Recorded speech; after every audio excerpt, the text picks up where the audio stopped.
అందరికీ నమస్కారం అండి. నేను మణికుమార్ని, కుంభకోణం కాపురం రాష్ట్ర విజయవాడ నుంచి. ఎవరైతే శక్తి ఉపాసకులు ఉంటారో, అమ్మవారి ఉపాసకులు ఎవరైతే ఉంటారో వాళ్ళ కోసం ప్రత్యేకంగా లలిత, కామాక్షి, రాజరాజేశ్వరి దేవి ముగ్గురు కలిసిన ఏకస్వరూపమైన ఒక విగ్రహాన్ని అయితే చూపిస్తాను.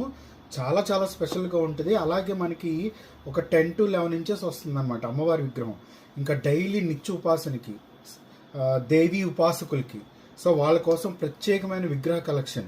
సో ఈ అమ్మవారి అనమాట మనకి 10 to 12 ఇంచెస్ మధ్యలో వస్తారు. ఇక్కడ ఏంటంటే పుష్పం 5 పాసాలు ఇక్కడ ఉన్నాయి చూడండి. ఆ పాస బాణంతో పాటు చిలక కూడా ఉంది. సో ఇక్కడ మనకి తత్వం ఏం తెలుస్తుందంటే లలితాదేవి, కామాక్షి ఇద్దరు కలుస్తున్నారు. అలాగే శంకుపాశాలు, చెరుగ్గడ, అమ్మవారి యొక్క ఈ వస్త్రాలంకరణ ఇవన్నీ ఎలా ఉంటాయంటే మనకి కామాక్షి దేవి ఆకారంలో ఉన్నాయి.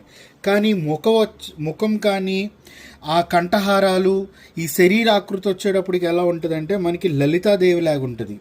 ఇంకోటి ఆ నెలవంక ఇవన్నీ ధరించిన విధానం చూస్తూ ఉంటుంటే మనకి రాజరాజేశ్వరి దేవి లాగా ఉంటుంది.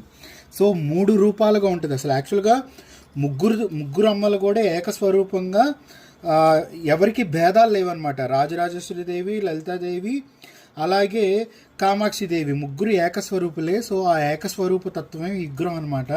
సో ఇక్కడైతే అమ్మవారు చక్కగా కళ్ళు తెరిసి మన చూస్తున్నట్టు, గమనిస్తున్నట్టు ఉంటారు. అలాగే అమ్మవారికి ఒక పెద్ద గజమాల, అలాగే కింద అమ్మవారు ఇక్కడ చూడండి పద్మాసనంలో ఎంత చక్కగా కూర్చున్నారో. అలాగే అమ్మవారు ఒక పాదాలు చూడొచ్చు మీరు. ఆ పాదాలు ఒక పాదం మీద ఒక పాదం అలా ఒక్క కూర్చున్న భంగిమ అయితే మీరు చూడొచ్చు. అలాగే కింద చీర చూడండి, ఆ చీర అలంకరణ ఎంత బాగుందో, ఆ పీఠం. అలాగే అమ్మవారి యొక్క జటాజుటాలు కానీ, కర్లకుండలాలు కానీ, చెరుగ్గడ అయితే చాలా పెద్దదన్నమాట. చెరుగ్గడ కానీ ప్రతిదీ కూడా చాలా చాలా బాగుంటుంది. సో ఎవరైతే నిత్య పూజ చెయ్యాలనుకుంటున్నారో, దేవి ఉపాసకులు ఎవరైతే ఉన్నారో, శాక్తం వైపు ఎవరైతే ఉన్నారో వాళ్ళ కోసం ప్రత్యేకంగా చూపిస్తున్న విగ్రహం. చక్కగా మనం రోజు లలిత పారాయణం చేసుకోవడానికి, అలాగే ఖడ్గమాల చదువుకోవడానికి, అలాగే మనం కుంకుమ పూజ చేసుకోవడానికి అన్నిటికి కూడా అనువైన విగ్రహం అనమాట. ఎందుకంటే చాలా పెద్ద విగ్రహం. ఇదొక మోడల్.